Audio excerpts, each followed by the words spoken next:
सभी क्रांतिकारी साथियों को जय भीम, नीला सलाम। साथियों, जैसा कि आप सब लोगों को पता है, राजस्थान प्रदेश में जातिवादी घटनाएं, उत्पीड़न रोजाना कहीं न कहीं देखने को मिलता है। अभी एक मामला है, डांगावास हत्याकांड हुआ। उसमें समाज के सभी लोगों ने, सभी वर्गों ने मिलकर उचित न्याय की मांग के लिए बहुत संघर्ष किया और उसी के चलते उसमें जांच बैठी और 40 लोगों पर मुकदमा दर्ज हुआ और केस चला।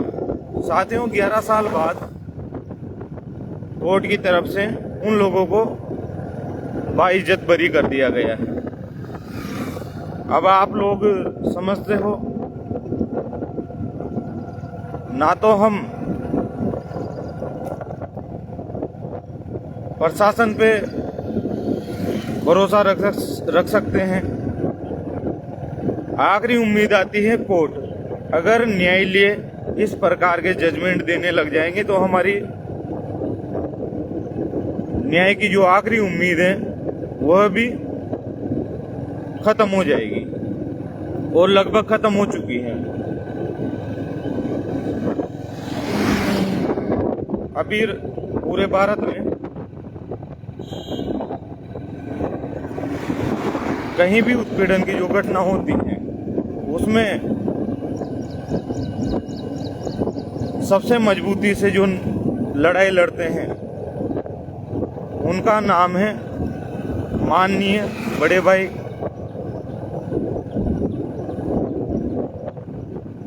हमारे आदरणीय बड़े भाई साहब, नगीना के सांसद, भीम आर्मी के चीफ,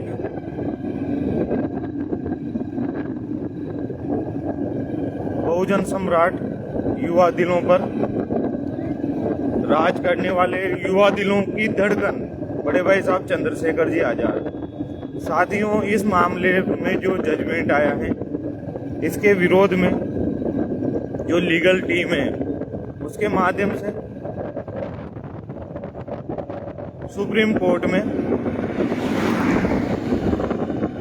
इस मामले को देखा जाएगा, जो भीम आर्मी की लीगल सेल है उसके माध्यम से। और अभी जयपुर में सीएम आवास का घेराव किया जाएगा, तो इसी के लिए कल पूरे राजस्थान में एक प्रक्रिया सेट हुई है, एक रणनीति तय हुई है भाई चंद्रशेखर आजाद जी के द्वारा, माननीय भाई साहब के द्वारा, जो आगामी 21 तारीख है, 21 अगस्त 2026 शुक्रवार, उस दिन जयपुर में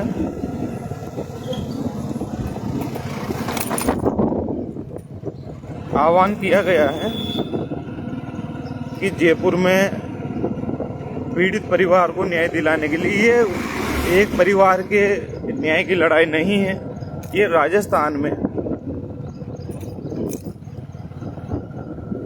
जितने भी बहुजन समाज के लोग हैं उनके हक अधिकारों की लड़ाई है। क्योंकि अगर आज इस मामले को दबा दिया गया, जिन 6 लोगों की हत्या हुई, अगर उन लोगों को, जिन लोगों ने हत्या की है, उनको सजा नहीं मिली, तो ये भी तय है कि आने वाले समय में लोगों के मन में से डर खत्म हो जाएगा और जातिवादी जो उत्पीड़न है उसका ग्राफ काफी तेजी से बढ़ेगा। क्योंकि लोगों में पैसे के बलबूते और अपने राजनीतिक वर्चस्व के बलबूते एक अहम पैदा हो जाएगा और उनमें डर नहीं रहेगा, ना तो न्याय का रहेगा, ना कानून का रहेगा, ना न्यायालय का रहेगा। इस वजह से यह लड़ाई एक परिवार की लड़ाई नहीं है, यह लड़ाई पूरे राजस्थान की लड़ाई है कि हमें न्याय व्यवस्था ने जो ये फैसला दिया है इसके खिलाफ पूरा उग्र प्रदर्शन, हमारा रोष प्रकट करना है और हम किसी भी सूरत में इस जजमेंट को स्वीकार नहीं करेंगे। साथियों, आप सभी से आग्रह है कि ज़्यादा से ज़्यादा संख्या में हम 21 अगस्त 2026 को जयपुर चलना है। कोटा जिले से भी मैं आह्वान करना चाहता हूं, प्रत्येक गांव से, प्रत्येक गली मोहल्ले से, प्रत्येक शहर से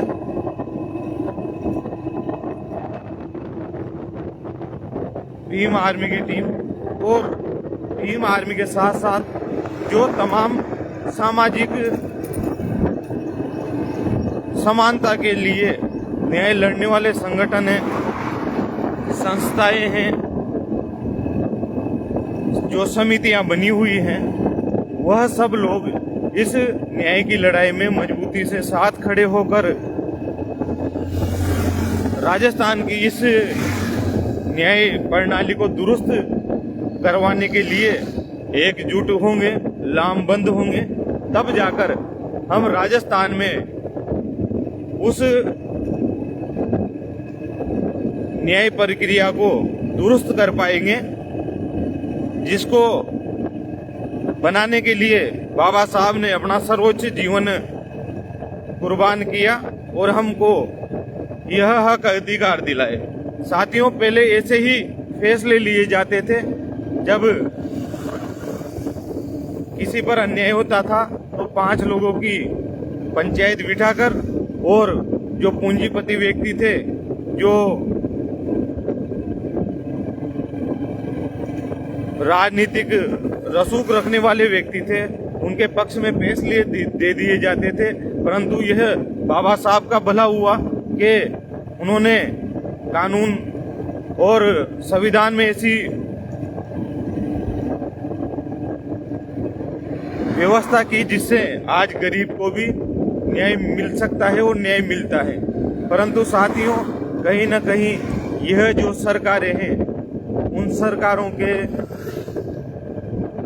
कुप्रशासन के चलते, सरकारों के गलत नीतियों के चलते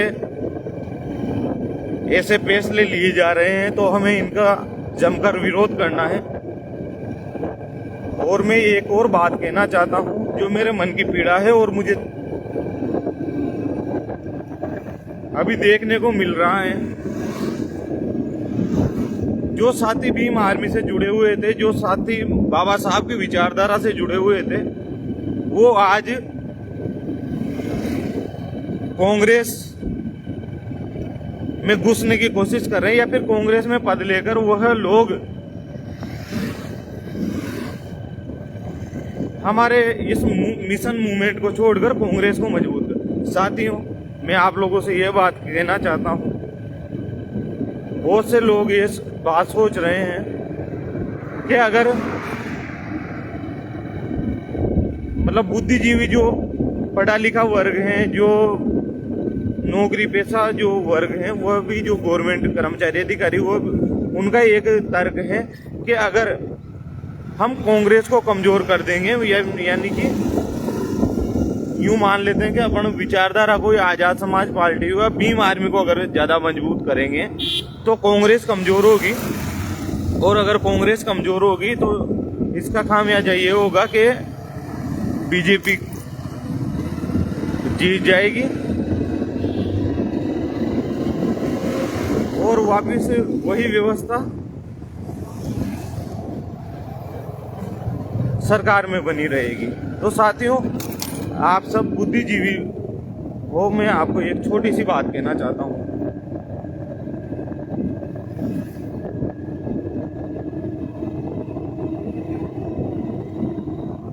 क्या ये जो बाबा साहब ने जो प्रक्रिया बनाई थी या बाबा साहब ने अधिकार दिए थे, ये क्या कांग्रेस को आजीवन राज करने के लिए दिए थे?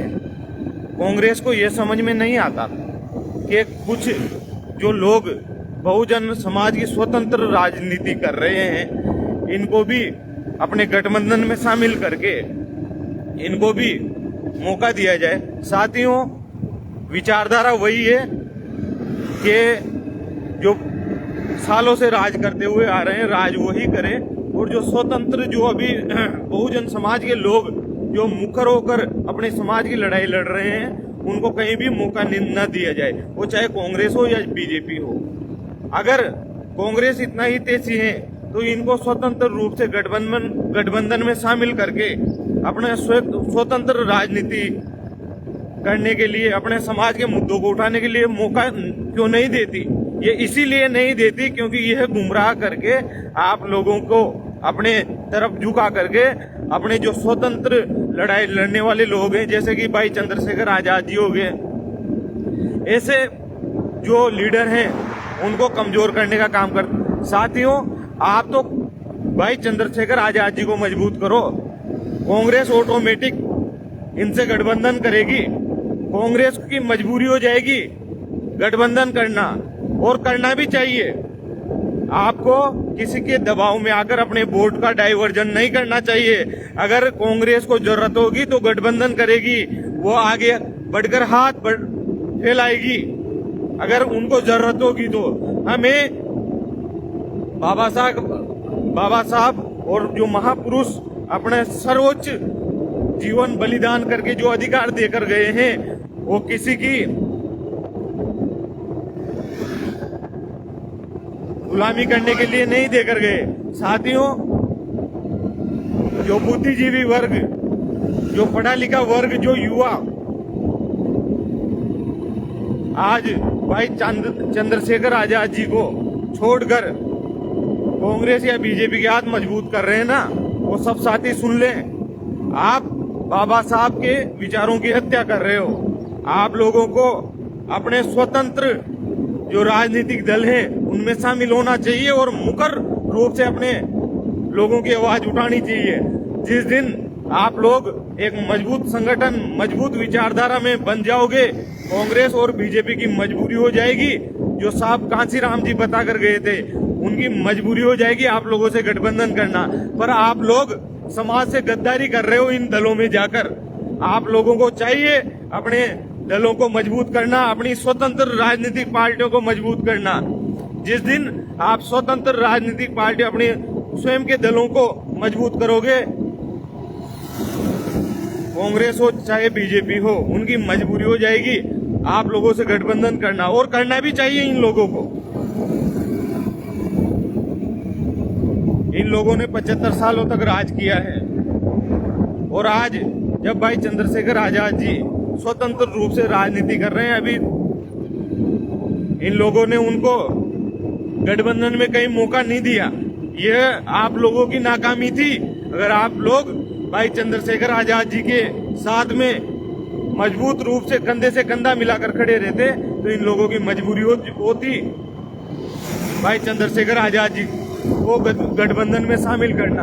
आप लोग बाबा साहब का नाम लेते हो, परंतु बाबा साहब के विचारों की हत्या करने वाले लोग हो आप लोग। तो मेरा तो यही कहना है कि हर एक चीज को छोड़कर, जाति, वर्ग, एक दूसरे के निजी स्वार्थ को छोड़कर, हमें 21 तारीख को डांगावास प्रकरण में जो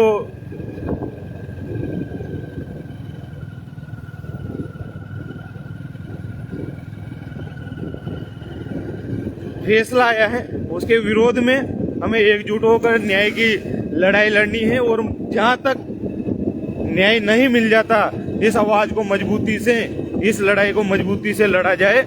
और जो भी साथी कांग्रेस और बीजेपी में जो अंबेडकरवाद का नाम लेते हैं, वह भीम आर्मी से जुड़े, आजाद समाज पार्टी से जुड़े और इनको मजबूत बनाएं, जिससे यह जो दल है दोनों जो सालों से राजनीति करते आ रहे हैं, इन दलों की मजबूरी हो जाए कि इन दलों को भाई चंद्रशेखर आजाद जी से गठबंधन करना पड़े। साथियों, जब भी हम मजबूत होंगे और हमारे हक अधिकारों को बचा पाएंगे, हमारे बाबा साहब के विचारों को बचा पाएंगे, हमारे संविधान को बचा पाएंगे। जय भीम, नमो बुद्धाय। मैं निकल चुका हूं कोटा में, जहां जहां भी संगठन बने हुए हैं भीम आर्मी के, आजाद समाज पार्टी के, उनसे व्यक्तिगत रूप से जाकर वहां पर 21 तारीख के लिए तैयारियों के लिए निकल चुका हूं।